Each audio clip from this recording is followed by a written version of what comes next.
UFC 314 is this weekend. I'm giving my full card predictions. I'm hoping to go from 9-3 in main event predictions to 10-3. So let's get into the main event. Starting with Alexander Volkanovski and Diego Lopez. I'm choosing Diego Lopez. Fuck it.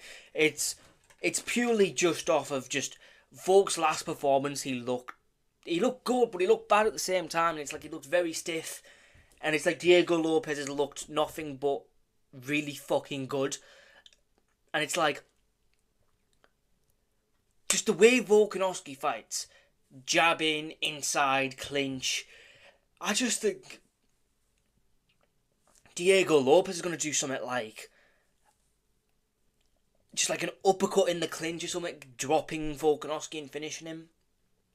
Like, when he comes in for the clinch, not in for the clinch, but like his body shot over the top of his left hook, I could definitely just see Diego Lopez just going left hook, right hook, and just KOing him as he comes in, and it's gonna be sad to watch this take on. It's like the people who I've known who are choosing Volkanovski to win, they're going, he's gonna grapple him because he gassed out, but it's like, you are not going to grapple Diego Lopez and just be able to just control him, because Diego Lopez has some of the most weird submissions. Not even weird, he just throws them up and they're just in there. Like in the middle of ground and pound shots, Movzar was throwing ground and pound shots and he kicked up and just got a fucking armbar. I don't think, like, everywhere you go with Diego Lopez is a danger. You're on the feet, you're going to get KO'd. If you're on the ground, you're going to get submitted. So it's like, can Volkanovski weather the storm? And I think that is all there. He can't. And he definitely can win. Like, if I was to do this in percentages, I'd be like 40% Volkanovski, 60% Diego Lopez. I really don't know, to be honest. Like, it's all depending on how is Volkanovski going to come back. And I reckon that Volkanovski's not going to come back the same. He looked very stiff in his last fight, even though he's looking good, out piecing up Ilia Topuria. But Ilia's game plan wasn't, people are saying, oh, well, he beat Ilia in the first round. Ilia's game plan was not to outstrike Volkanovski. It was to back him up and land a long combination to KO him. And even then, Diego Lopez could do the same thing. Like, back him up into the cage and just throw wild hooks in. Because Volkanovski has power, but it's not like power. But there again, Diego Lopez looks very fragile. It looks like anything could KO him, but he does have a pretty decent chin. But I think it's Diego Lopez's time, and I think he's going to be a long reigning champion for the time being. Yeah, it's going to be very sad to watch. Why didn't you just have to just... Could you have not just retired Volk? You know, it's going to be sad to watch this fight. But yeah, I'm excited for this weekend. Very excited. I believe I'm going to upload a breakdown of this fight, so you should subscribe for that. Definitely should subscribe for that. But yeah, I'm going to move on to the next one, which is Michael Chandler versus Paddy Pimblett. This is a 50-50, a coin flip of a fight, and it could go either way. I'm going to be going with... I'm going to go with Paddy. Purely off of just more ways to win. It's like Michael Chandler fights with such low IQ that literally anyone could beat him. I could see literally unranked people beating him. And it's like, if you're choosing Chandler to win, you're choosing to KO him. And Paddy has such a good chin and such a good recovery. And his chin's so like easily hittable. But at the same time, it's like, is he going to KO him in one shot? He couldn't KO Oliveira, and Oliveira is very chinny. He couldn't even, did he drop him? Not really. He didn't even drop him in that fight. He just sort of rocked him and then sort of took him down. And it's like, I don't see it happening. I really don't see it happening. He's got a good jiu-jitsu game too. I don't think Chandler's going to be going for takedowns because he'll get guillotined. I'm choosing Paddy. I'd literally put this one as like a 51% Paddy, 49% Chandler. Chandler does nothing really that technical. He just sort of wing shots and people just die. And it's like when people don't just die, he loses. So I will be going with Paddy, and this could age very poorly. Moving on to the next fight, which is Bryce Mitchell versus Gene Silver. Now, I'm going to be honest, I'm not very that hard on Gene Silver, purely off him just, when he's not faffing around with your hands trying to do glove touches and that, he doesn't look that good. He really doesn't look that good, because he's literally just in front, and he can sort of get away with that style just because he's so powerful. And I'm also just like, you got taken down a bunch by Charles Jourdain. You definitely can beat Bryce Mitchell. You definitely can. But I'm choosing Bryce Mitchell. If you're getting taken down by Charles Jourdain, I reckon Gene Silver can do the same. Like, if you're getting taken down by Charles Jourdain, Bryce Mitchell's going to do the same, and he'll probably get a good position. So I believe grapple fucking via Bryce Mitchell, 49-48 decision. It's like, who has Bryce Mitchell actually lost to? Ilia Topuria, who's KO'd 2 GOATs, and Josh Emmett. Josh Emmett does not look that good after last weekend. But at the same time, it was very early, which is when Emmett is very dangerous. So, I will be going with Bryce Mitchell to win this fight. And yeah, and I'd probably give this one like a 55 to Bryce, 45 to Gene Silver. I honestly don't know. I'm very 50-50 on this, because it's like, who has Bryce lost to? Power punches. What's Gene Silver power puncher? Like, I feel like if he goes for like a handshake or something, Bryce should just shoot underneath. I reckon he will. But I don't think there will be any glove touching in this fight. And it's like, as well, Bryce does get backed up quite a bit to the fence, and I could see him getting KO'd. But we need Bryce to win, because he's funny as fuck, and he's a wild guy. But moving on. Yair Rodriguez versus Pitbull. I've watched his last Bellator fight. I'll be honest, I don't watch Bellator, I watch Cage Warriors. If I'm watching any regional show, it's Cage Warriors. And you know what? I'm going to say something, yeah? Pitbull is very good, a very patient boxer, but I don't think he's on Yair Rodriguez style. I think the body's wide open for Pitbull to be kicked with or something. You know, and it's like, nah.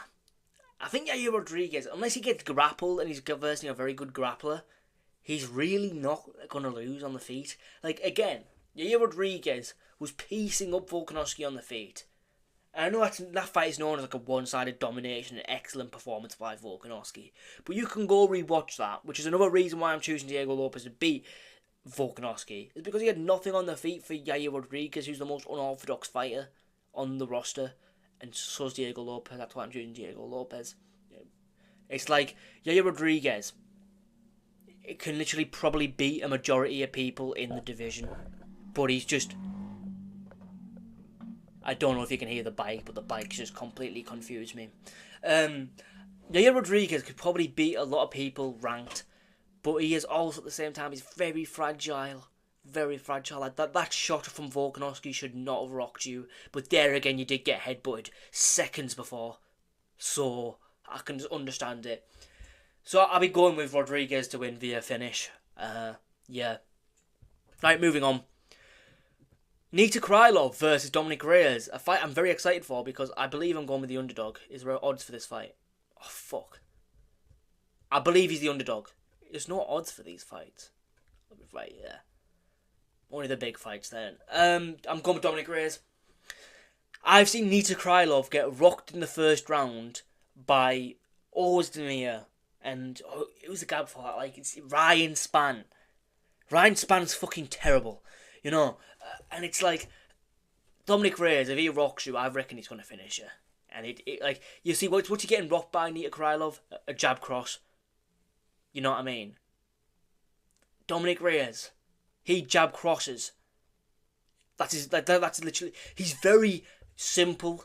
How the fuck did Dominic Reyes beat John Jones? Because he is like so simple, you know, so simple. But I could definitely see Dominic Reyes beating him, being rangier, just being annoying. What is the range? What is the range? Oh, Nita Krylov's longer. Right, that changes the perspective. But Nita Krylov doesn't fight like he's a longer man. He fights like he's a shorter man. So I'll be going with Dominic Reyes. And I think he's going to beat him in a decision. I really do think that. Or maybe Nita Krylov wins the last 2 rounds. I think that's literally the thing. Yeah, I'm going with Dominic Reyes. I really am. I'm a big believer now. Even though you only beat Anthony Smith, who's fucking terrible, and Jacoby, who is a very 50-50 fighter.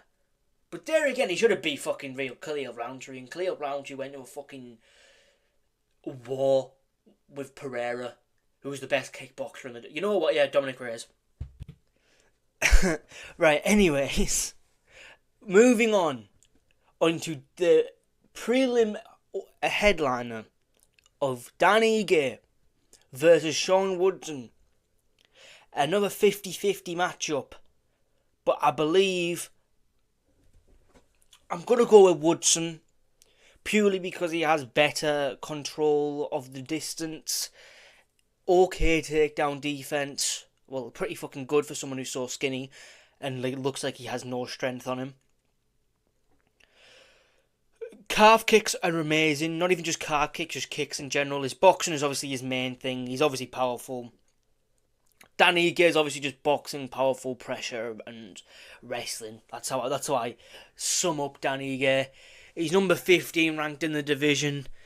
Probably not for long, but he can beat Sean Woodson. You've pretty much got to put him on the back foot and back him up to the cage. Dan Ige can definitely do that.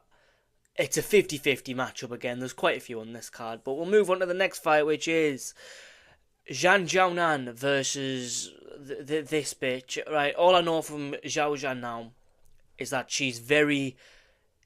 Well, she had to come decently... Well, no, she got dominated by Zhang Weili. Well, she beat around against Zhang Weili, which is impressive because Zhang Weili is fucking amazing. So I'll be going with Zhao Zhan. Anyway, moving on to Jim Miller versus Chase Hooper. Another close fight, but I'm going to edge it to Jim Miller. I saw Chase Hooper, I can't even remember the guy's name, but he's very similar to... I can't remember his name, I'm trying to think of his name. But he's very similar to the guy who beat him last. Steve Garcia, that was it. Steve Garcia. Very similar to Steve Garcia, Jim Miller is. And I think Jim Miller can follow the exact same game plan of just rocking him and just, in all fairness, making him look like an absolute pussy in there. This is what Steve Garcia did to Chase Hooper. He really just made him look terrible, Steve Garcia. And I think he can follow that same game plan of just sort of pressure, hit him hard, do not get involved in the grappling because Chase Hooper is a fucking amazing grappler. Jim Miller is also an amazing grappler, but I don't think he'll do anything weird. But yeah, I'm going to go with Jim Miller. He looks like he's got more pop in his shots than Chase Hooper. So yeah, Jim Miller.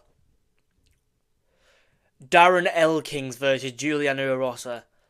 So, Juliana Erosa has some great wins on his record. He's coming off an amazing performance against Christian Rodriguez, who is the fraud checker of the UFC bantamweight division. Darren Elkins, this is how I look at it. Yeah. I watched both their last fights just to get remind myself on who these two are. Darren Elkins is a wrestler who got put in 50 fucking million guillotines and got out of them. Juliana Erosa has loads of wins via guillotine through his entire record, even before the UFC, in the UFC and all that. So I'm going to choose Juliana Erosa by finishing with a guillotine. I know how very, very smart. It's not. It's really not. It's just putting two and two together. I think Juliana Erosa is going to guillotine him because Darren Elkins puts his head in guillotines, and he's like, it's a bit stupid, to be honest. You're a UFC fighter, pal. But nah, Juliana Erosa's probably going to win this one. Yeah. Moving on to the early prelims. Cedric Damas versus Miguel Olenichuk. I don't know. I'm going to go with Damas. Damas looks really good and has some underrated wins, while Michelle, why do I keep saying that, has lost to fucking Kevin Holland at 155. 185. And it's like, I can't choose you. Not if you're losing to Kevin Holland, you know. But yeah, we'll move on to the next fight, which is I can't pronounce that. Like, come on, like, even the announcements, they don't know how to announce these names, and it's like, what the fuck's the point? Versus Mitch. I'm gonna go with Mitch because this Chinese guy, yeah, he's on a 3-fight losing streak. I'm trying to find the fight where he lost to Charles Johnson, because it said split decision on Tapology, and I was like, was it a split decision? So it's like, well, that's a good split decision to have against, because Charles Johnson is very good for the division, but very shit as well. He's a bit of both. He's a very 50-50.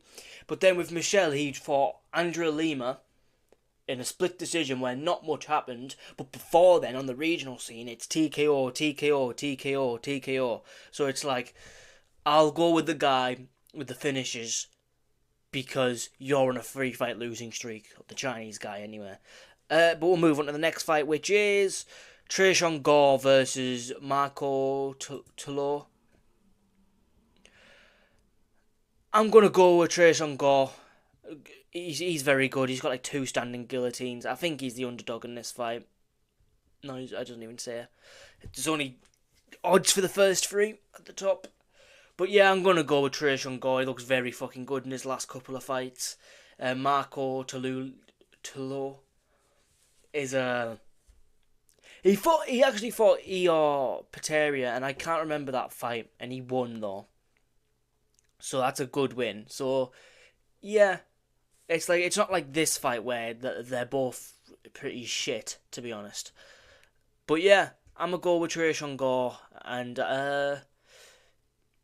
yeah, just gonna go with Tresean Gore. You don't need an explanation. You've probably clicked off anyway. Moving on, Nora Connell versus Haley Cohen.